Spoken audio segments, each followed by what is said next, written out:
There he is. Sorry about that. I was in another room and it went off. So, the alarm. I'm Skip Alzheimer. Welcome to the AV Geeks Lunchtime streaming show. We've been watching Wizardry of the Wireless, which was an early GE film about the wonders of radio technology, and I love it, man. I really love it. It's before radio really took off. It was trying to explain it to the common man, and probably to get investors. And I love a technology I love films that talk about a technology that hasn't taken hold yet. So it's really a wonderful film to watch. We are going to rocket ahead, I believe, to the late 70s, early 80s with this next film. I thought I had shown all my Lunchroom Manners films, but this one had somehow escaped. So this is Lunchroom Etiquette. Enjoy.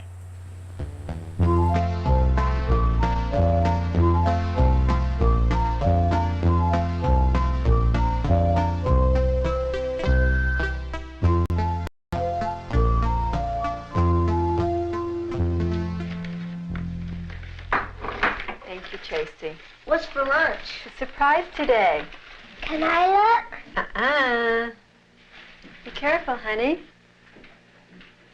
Bye, Mom. Bye, Robert. Bye. Bye. This film is about me. This film is about me, too. This film's about me, too. And me.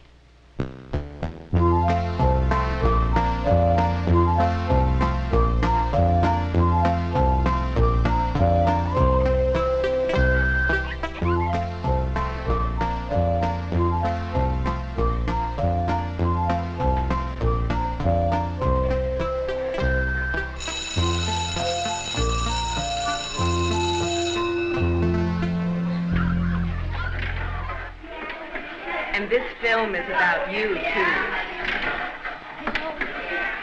Good habits stay with us all our lives. We learn them at home, from our friends, and in school. Good habits in the classroom make our studies easier and help us in learning the things we need to know.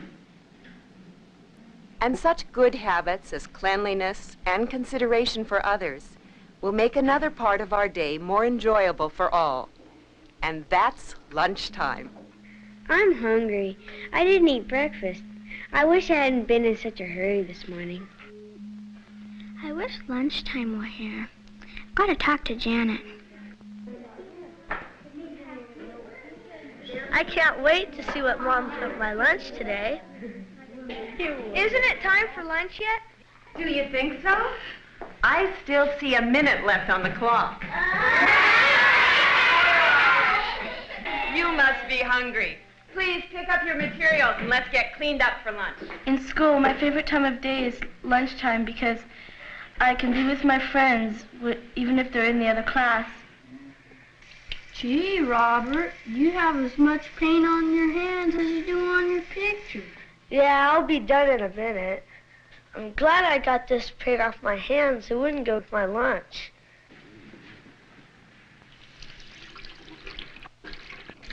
Did you bring your lunch today? Yeah, I brought part of my birthday cake. Want some? Oh, sure. During lunchtime, if I'm clean, I'm more comfortable. You should always wash your hands before you eat.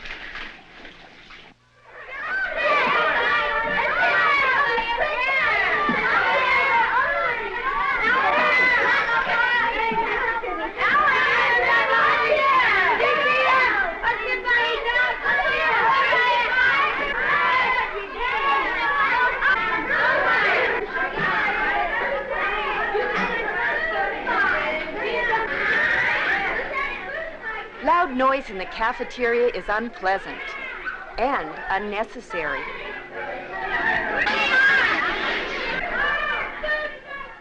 I don't like loud noise during lunchtime because it's harder to eat and talk quietly to your friends and stuff. What? It's too noisy in here. I can't hear you. Robert, save a place for me. We have to make plans for Saturday. Okay. John helped keep the noise down by not shouting across the room. I hope she put in some chocolate chip cookies. Ah, she remembered. Pushing and shoving doesn't help anyone. It makes you kind of uncomfortable when you see somebody fighting when you're trying to have a good time and they're over there fighting. Boys, come on. Kip never learns. He's at the end of the line almost every day. If somebody gets caught fighting, they're usually sent to the end of the line. And I think it's real when people push and shove to get to the front of the line. They're just greedy and that they can't wait to get their turn in line.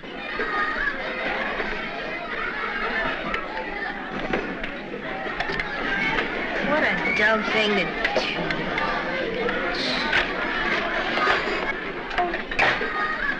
I'm sorry. See, it serves you right. If I spilled food on me, I would really be embarrassed. Lunchtime is when I get to be with my friends. We pick the table farthest away because it's quieter. Dumb. I should have used both hands. The worst thing that ever happened to me in lunchtime was when I tripped over someone's feet and my lunch spilled and everyone laughed at me.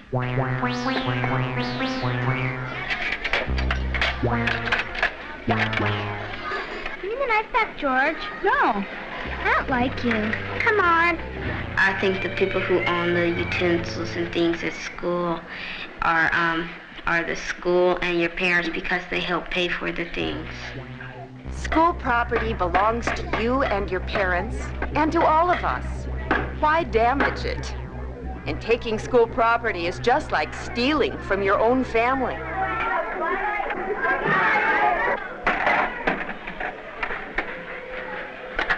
I see someone brought a lot of food that he didn't eat. Some of your mom and dad's money just going down for paying for that food. Trade my cake for your cookies? No way, they're my favorite. Oh boy, there goes our soccer game. Accidents are caused by carelessness. Can we go now? When you finish cleaning up, you can go. Instead of a noontime soccer game, it's cleanup time for Kip and Carl.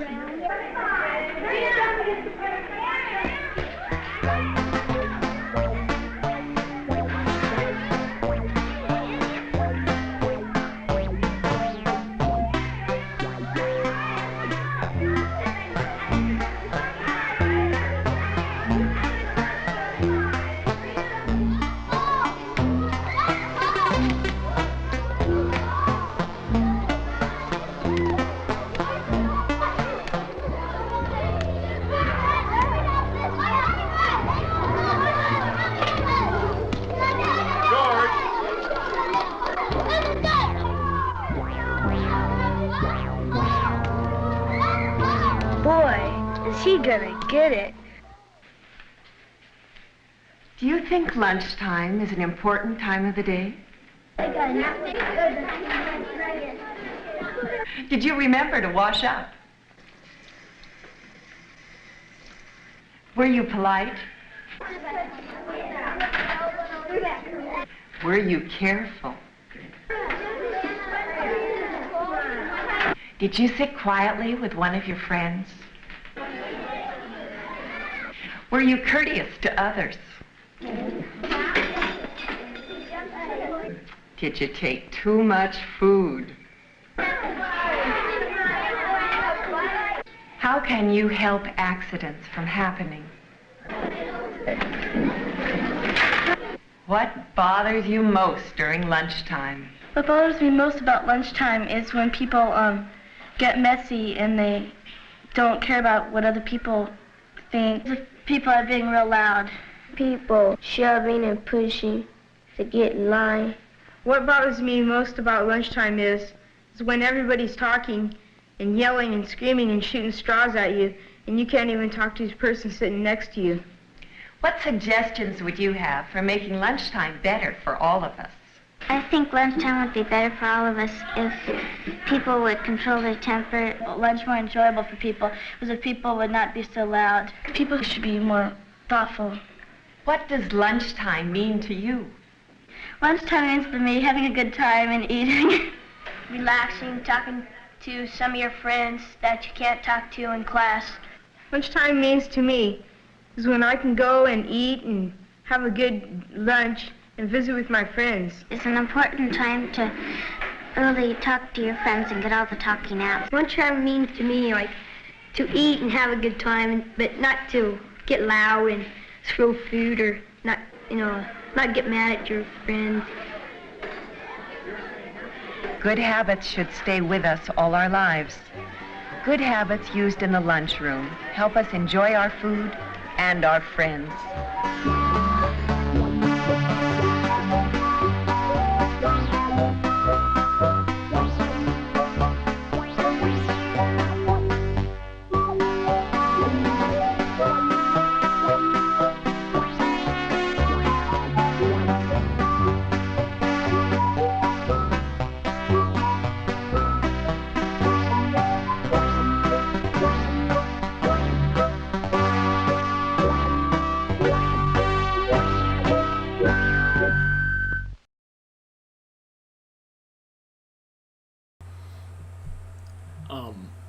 So, I have a bunch of films about lunchroom manners and etiquette, and I did a show at a middle school in Austin, Texas, along with the Alamo Drafthouse, and we showed these films in an actual cafeteria. We had lunch ladies, we had lunch trays with tater tots, and I can't remember what the protein was. I think it was maybe chicken fingers or something. It was all fried. And so we showed a bunch of these films, and it was an interesting mix. It was little kids, it was parents, and it was Austin hipsters that kind of all came together. And it was really fun. And the principal said, basically, we still need to show these films because this is still a problem. And made me feel good. One of the ideas that Tim League, the founder of the Alamo, and I ever thought about is like, maybe we could do a lice check beforehand, kind of get the hipsters in that feeling of like what it was like to be back in elementary school. But we were told that no, there actually was a lice scare recently at that school, and that would not go over well. So there you go. This film, like many films made in the day, is infuriating to women. So here's The Kitchen is a Feminine Thing. Enjoy.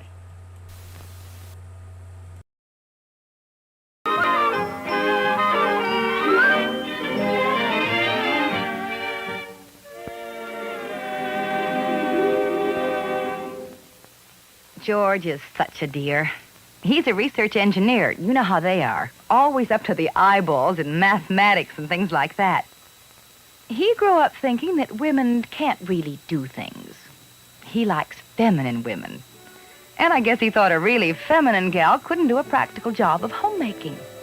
But he's learning.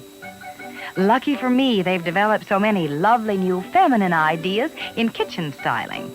Classic, sculptured, sheer look styling of refrigerators is a definite compliment to a woman. And here's a kitchen planning idea I like. A refrigeration center, food freezer and refrigerator facing each other within arm's reach. Of course, I don't let George know how easy homemaking has become with modern equipment. Defrosting used to be a messy routine, but no more. Freezer and refrigerator are both frost-proof. The idea of placing the children's playroom adjacent to the kitchen is a happy example of thoughtful, efficient planning. The table folds up out of the way when you want space and comes down for meals or when the little ones want to play games or watch TV. Well, you put the laundry equipment in there, and you have a perfect place to keep an eye on the children while you get things done. George loves convenience, like all men, with things like getting ice cubes, for instance. Somebody had a wonderful idea about an ice ejector. Quick flip, and your cubes drop into the handy server. Thanks to home freezers, there's no such thing as leftovers to bore the family 2 or 3 times in a row. Now it's plan-overs. Well, like large pieces of roast that you can bring out and slice up next week or next month. Casserole is always a surefire hit. Freeze the food in a foil-lined casserole, then remove and package in a freezer wrap for storing. That way, you don't tie up dishes in the freezer.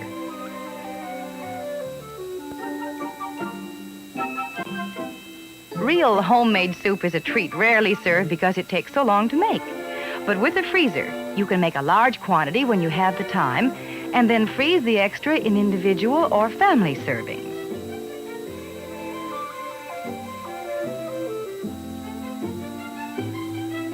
When you're preparing spaghetti sauce, it's just as easy to make a double recipe. Freeze the extra and save it for an Italian treat. When you have a food freezer, you get some unusual requests for storage. The top layer of my kid sister's wedding cake, waiting to be eaten on a special occasion, her first anniversary. A food freezer opens a whole new world of wonderful treats for children. It's like a magic box of Wonderland. A comical Mickey Mouse can be in storage. It's a ball of ice cream with chocolate cookie ears. And here's another freezer treat, a dainty little angel, a cone of ice cream with a marshmallow head and foil wings and halo. They can be prepared well in advance of need, and you spare yourself the hustle and bustle when the party is actually going on. A gumdrop bouquet will be oohed and awed at any small fry party. All you need is ice cream cup cones, cookie crumbs, and gumdrops. And, of course, a frost-proof freezer. Yes, our kitchen is a feminine thing. And more than ever, the center of family life with the things we have available today. It's the place a man looks forward to at the end of a hard day's work. The new feminine ideas in kitchens, the new things to use, the new things to do, make it a place of enduring pleasure and adventure.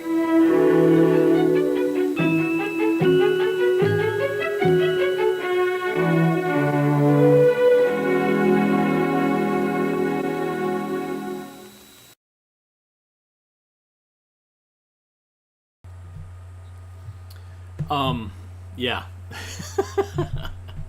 Thanks, Frigidaire. Trying to identify with women, but also demean them, and I don't know. It's problematic. Let's sing a song about picnics. I got a film set up here. I think, I could be wrong, I think this film is, the song is written by Jim Burrows, who wrote Uncle Smiley's and a bunch of other great songs and films. So let's see if this is a good candidate for the toe tapping tournament, which we will probably start next year sometime in the spring.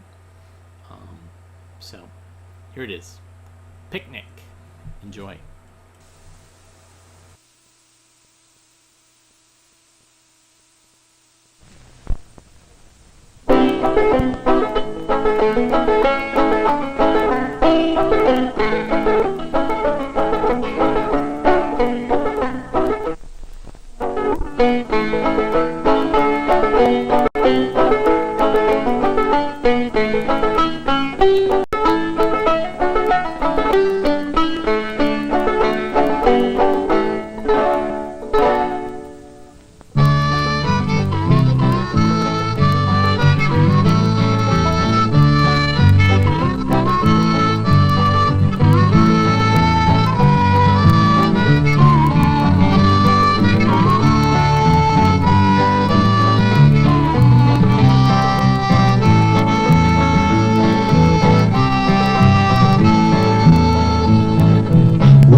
come with us today. We're going on a picnic.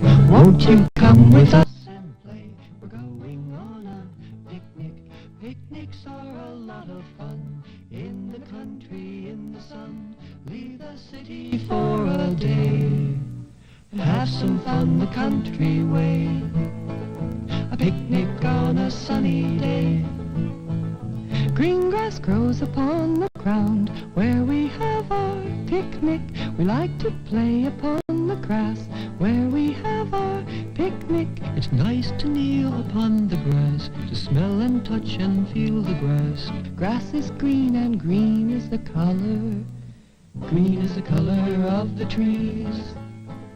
Green is the color of summer leaves. While Mom and Dad prepare the food, we look for things to find. The woods are filled with animals and many things to find. Caterpillars, bugs and bees living in the forest. Perhaps we'll find a nest of eggs hidden in the forest. Find things in the forest. Animals live all around where we have our picnic. A frog can easily be found where we have our picnic. Frogs are small green animals that live around the water. Turtles like to live here too, with grass and trees and water. Turtles like the water. Picnic lunch is almost done. The fire is burning brightly. Some foods cooked a crusty brown. Others we cook lightly. Fire cooks all our food, you see. Without fire, picnics could not be. It cooks because it's very hot. Hot does things that cold cannot. Fire is very, very hot. Picnic lunch is ready now. It's time to have our picnic. Eating food that's fun to eat. It's time to have our picnic. To eat can be a lot of fun, especially on a hot dog bun. Drink can be a pleasure too. Drink is something that we do when we're thirsty through and through.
going to pack our picnic things and drive back to the city. Clean the table, pick up trash, keep the country pretty for other little boys and girls to come and have a picnic just as you and I. And it's time to say goodbye. And it's time to say goodbye. Goodbye.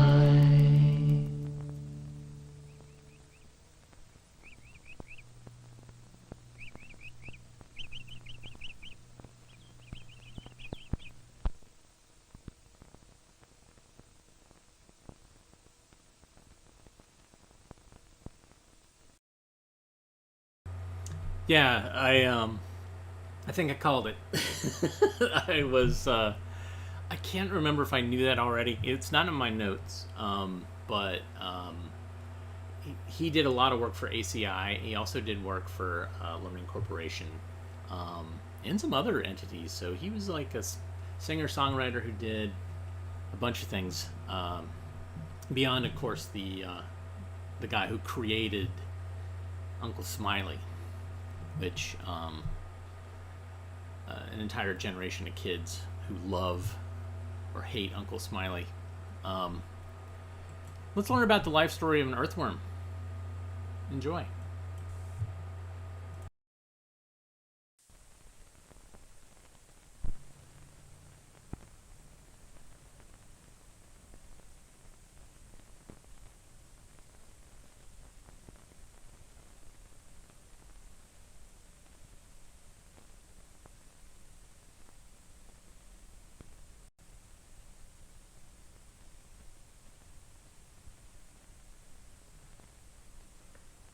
Attached to this hook and line is one of the favorite foods of many fish.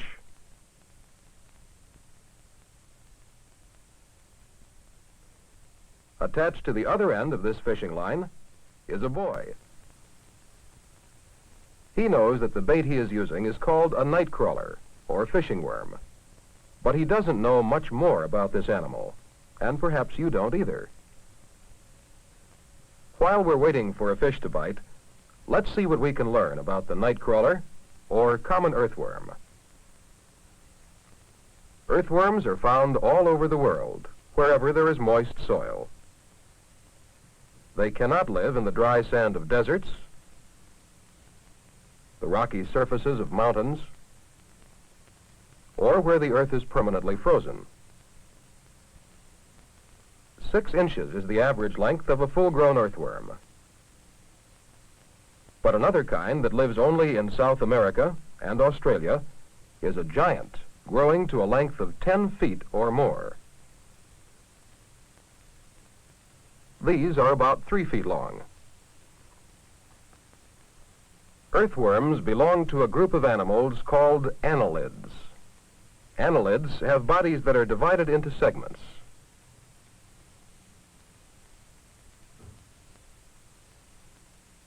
The earthworm body has about 150 segments that are marked by rings or grooves.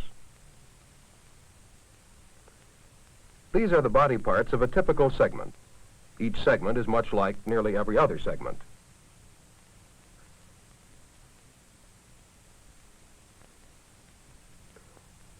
The earthworm does not have a backbone.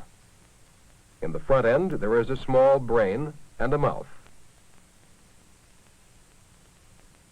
Food is carried through the body by wave-like muscular actions in the walls of the digestive tube.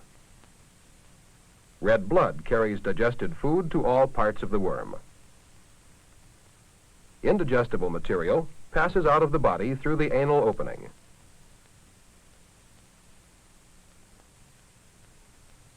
The earthworm moves by crawling. Special muscles lengthen and shorten the body in wave-like motions, while 4 pair of tiny hard bristles in each segment help it grip the ground and hold on to the side of the burrow. The earthworm breathes air through pores in its skin. These close when the skin becomes dry. In order to live, its skin must always remain moist. Notice how the earthworm stays on the wet paper towel and does not venture onto the dry soil beyond. An earthworm will also die if exposed to too much light.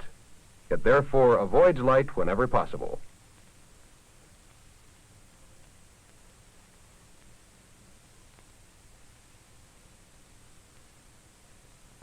Earthworms keep their skins moist and avoid light by living in deep burrows underground. The burrow is a kind of tunnel that the earthworm makes by forcing its way between particles of soft soil or by eating its way through hard soil. Earthworms move in their burrows the same way as they do above ground. Earthworms stay in their burrows during the day, but in periods of heavy rain, they come to the surface to avoid drowning in their flooded homes. Here, many of them die from drying out and too much exposure to light. Earthworms are most active at night and can be filmed, as we have done here, under dim red light. When darkness falls, they come partly out of their burrows in search for food.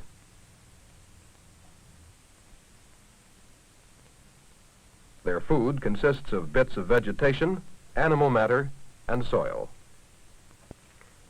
If danger threatens, the worm can pull quickly into its burrow. An earthworm has both male and female organs. Mating occurs at night. During mating, each worm forms a mucus tube around part of its body. This is secreted by the smooth band around the worm. Then the pair of worms exchange sperms. The sperms leave the male sex openings in each worm and travel to storage sacs of the opposite worm. After mating, the worms separate and return to their burrows. Later, each earthworm deposits its own eggs and the sperm received from its mating partner into its mucus tube, where fertilization occurs. Then the tube slides from the earthworm's body and shrinks to form a cocoon.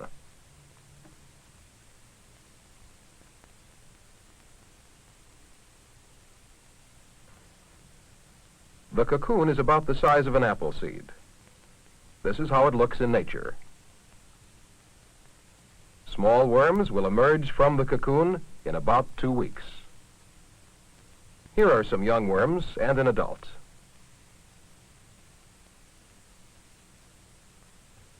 Earthworms have many relatives. One of these is the leech. Leeches live in water and in moist tropical places on land. There is a sucker at each end of its body. Suckers enable the leech to attach itself to other animals from which it sucks blood.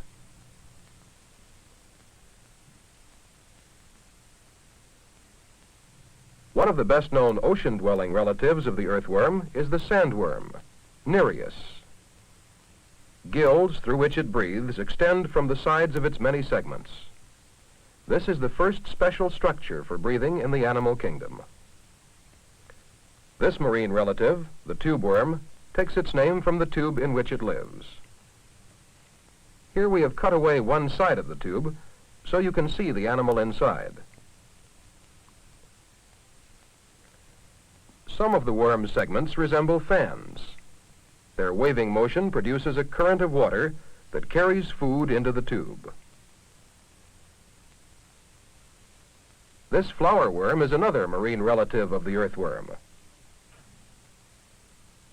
Flower worms pop out of their tubes to capture tiny food particles in the water. They pop into their tubes at the approach of an enemy. The earthworm is the only annelid of great economic importance to man. In each acre of this farmland, there may be as many as 50,000 earthworms. They are constantly loosening hard soil by eating their way through it, opening the soil to air and water necessary for the growth of plants. The earth eaten by earthworms is deposited in small mounds called castings around the openings of their burrows. The castings, a form of manure, help to fertilize the soil.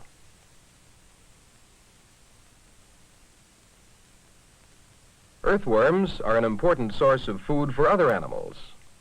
Birds feed on earthworms, and so do toads and frogs. Snakes eat many earthworms. And look what we have caught using an earthworm as food for a hungry fish. Now that you have seen the life story of the earthworm, can you answer these questions?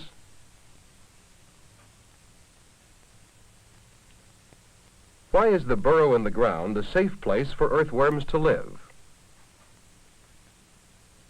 How do earthworms move? What is the principal characteristic of the annelid body?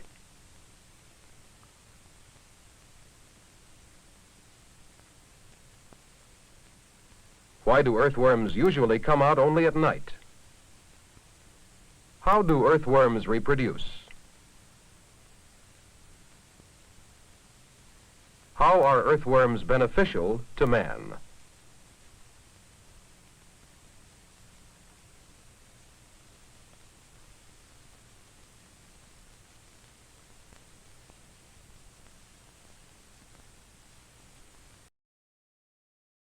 I like to have the questions at the end.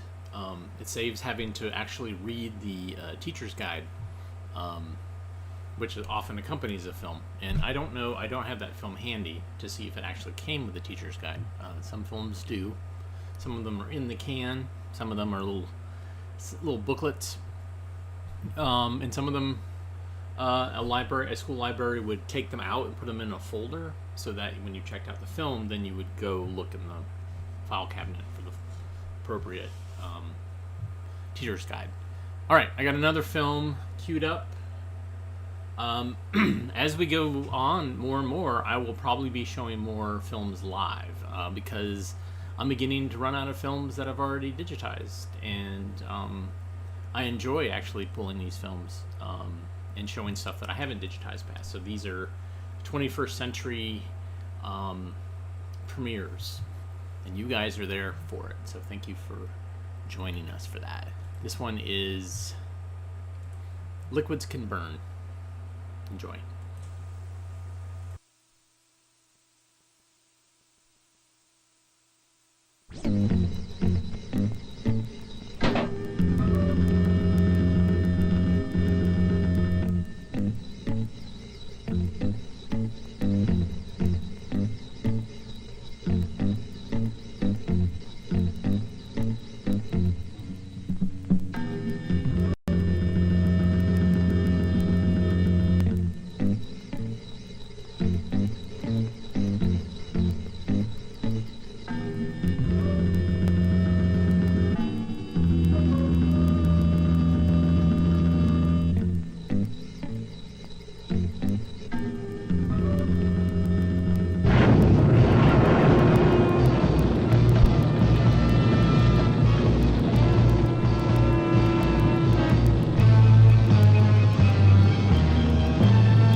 Most of us know that gasoline can burn, but there are many other liquids around our homes that are also very dangerous. Turpentine, paint thinner in paints, kerosene, solvents, cleaners, cigarette lighter fluids. Many of these liquids look like water, yet they can all burn or explode. When the boys had the fire in the garage, it may have looked like an accident, but the only accidental part was when the boys spilled the gasoline. All the rest was sure to follow. Why? Well, let's take a look at some of the things that we should know about liquids that burn. First of all, they burn only when they start to evaporate, turn into a gas. It's actually the vapors, the gas, that burns. The lowest temperature at which a liquid produces vapors that will burn is called the flash point. This is when liquids become dangerous. Now, the most dangerous of all liquids commonly found at home is gasoline. Almost every home has some gasoline for the lawnmower, the mini bike, or camping stove. Gasoline evaporates at minus 45 degrees, which means it's evaporating even when the weather is way below freezing. So it's almost always ready to burn or explode.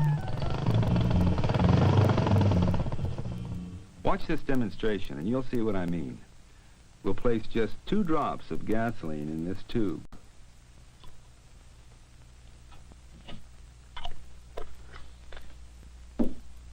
Now I'll put the cork in the top and shake it to vaporize the gasoline. Now the tube is filled with fumes, the vapors. Watch what happens when I ignite the gasoline with a spark.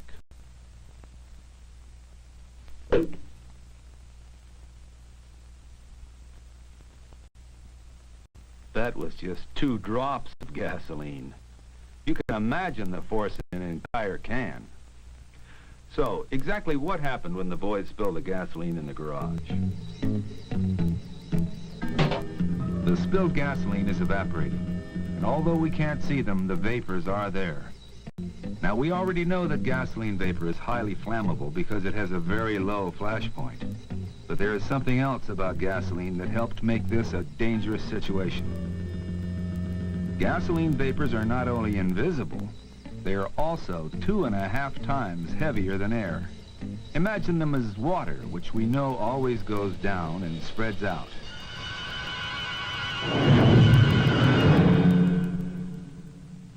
Look, we can prove that. First, I'll put this rag in this box and saturate it with gasoline.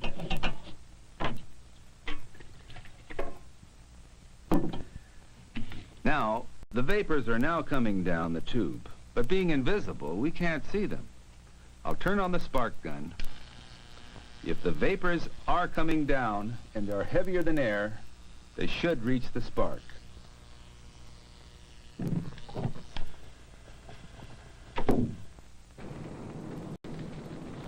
Now we understand what happened in the garage. Not all flammable liquids are as dangerous as gasoline. For instance, here is some ordinary paint thinner. Now, when we put the spark gun up to the paint thinner, you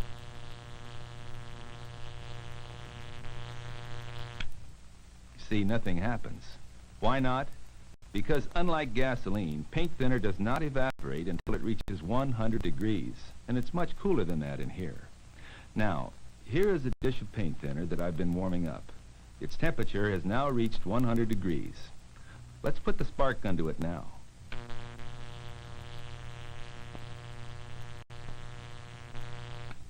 Okay, so different flammable liquids become dangerous at different temperatures. What does this mean to you? Well, suppose you're painting and it's a hot day.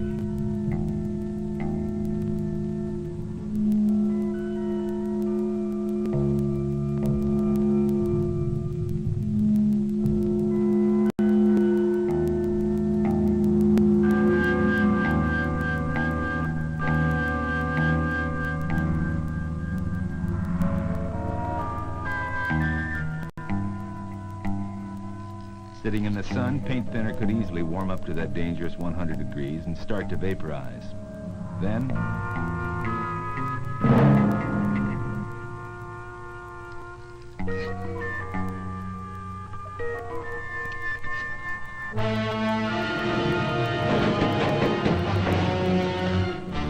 all it takes is a spark or a flame, and we have another accident.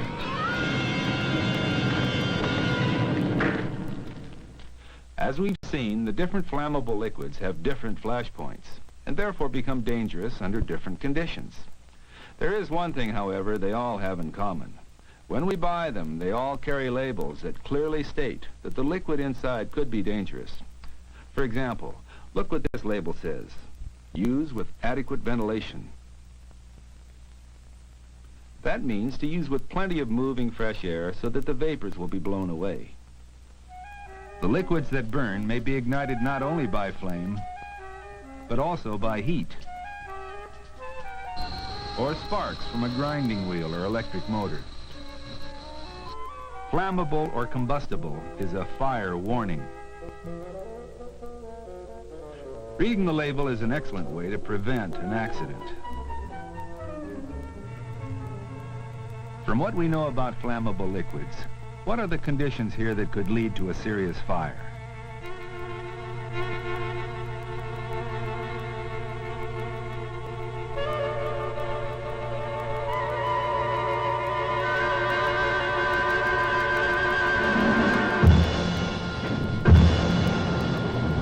Liquids can burn. And she would have known if she had read the label. So what should we do?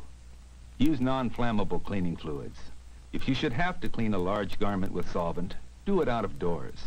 But best of all, leave the cleaning to the cleaning shops. Now another situation you'll recognize.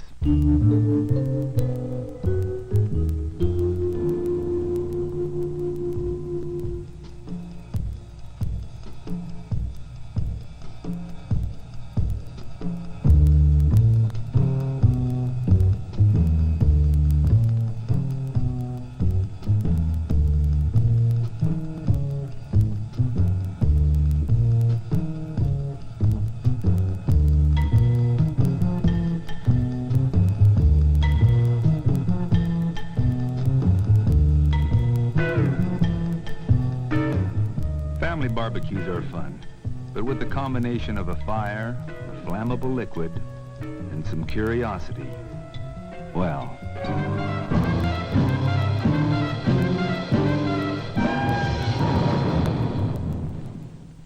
Fortunately, there's an easy way to prevent such a dangerous situation.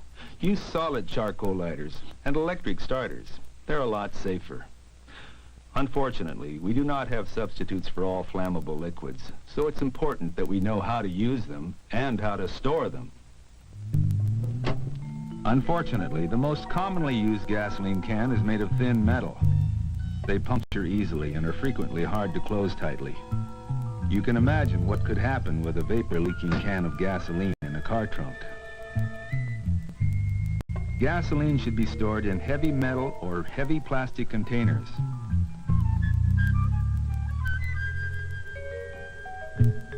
This is a demonstration of what can happen with just a small amount of gasoline.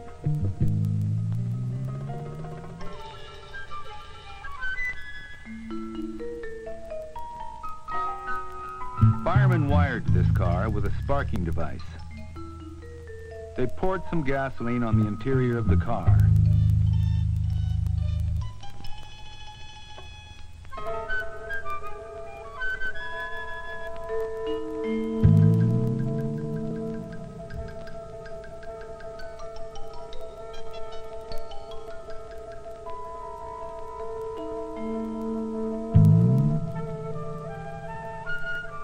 When they turned on the electric spark, this happened.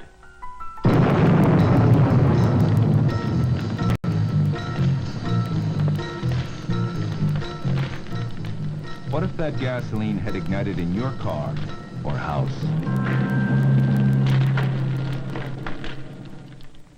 So how do you prevent accidents with flammable liquids?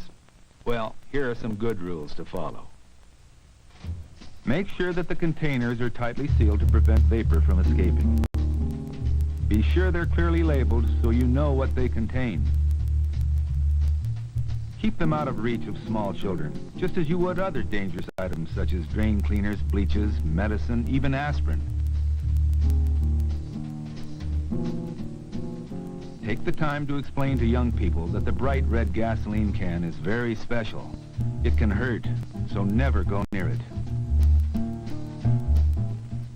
Flammable liquids are very helpful to us. Unfortunately, the fire department all too frequently is called because somewhere, someone has been careless with the liquid that burns. Will the next call be for you?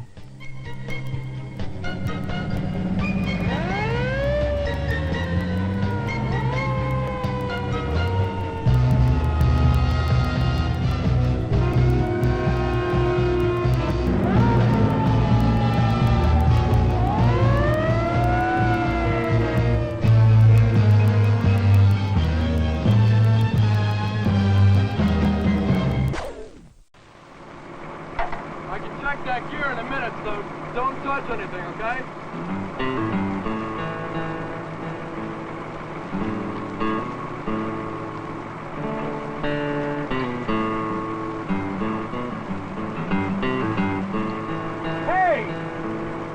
down from there! Now!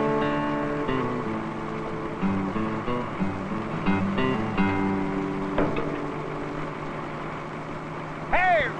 Turn it over!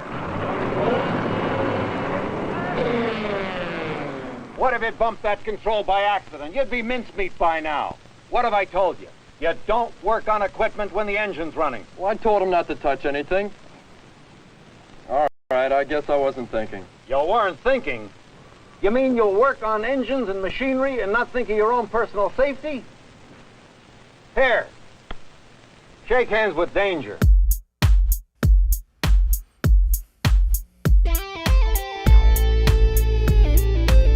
Shake hands with danger. Meet a man you ought to know. I used to laugh at safety. Now they call me Three-Fingered Joe. I was young and feisty, never did things by the book. Just let me get my toolbox and I'll take myself a look. I climbed up on a dozier with my mechanic's pride. Said, you can keep it running, friend, while I poke around inside. Shake hands with danger, meet a guy you ought to know. I used to laugh at safety, now they call me Three-Fingered Joe. Although I learned a lesson, I forgot it soon enough. The nicks and burns and scratches showed the young ones I was tough. Till another morning I was grinding on some steel. My other hand got careless and fed my skin into the wheel. Shake hands with danger, step right up and say hello. Grinding wheels and metal are what made me Three-Fingered Joe. I've seen mechanics burning and I've seen them take a fall just to save themselves a minute. I've seen them lose it all. I've watched them courting trouble, seen them take a chance and lose. They get careless for a moment and spend a lifetime with the blues. Shake hands with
some friends I used to know.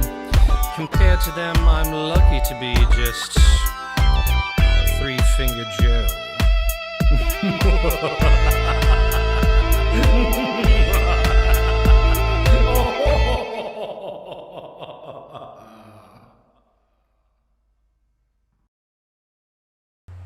So I could have gone either way with that. I could have shown books are for burning. I could have shown Shake Hands with Danger. It's kind of in, I can't remember which one I showed last, so that one was handy.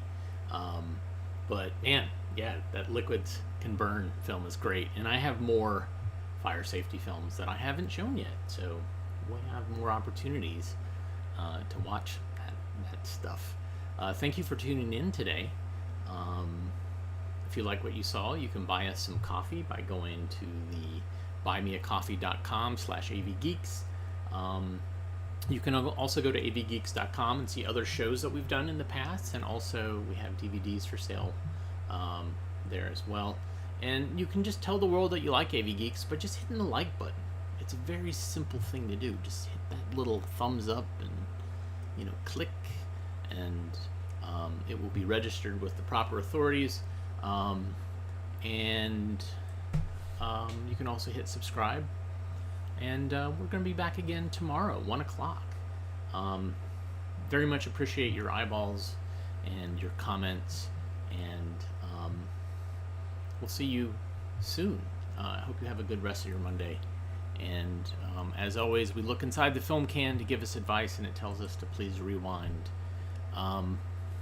Sometimes, I don't know if you knew this, I'm going to show you the rest of the can. It's actually a peace sign, and we want you to love each other and seek that peace, either on the inside or the outside, and a smiley face with eyelashes.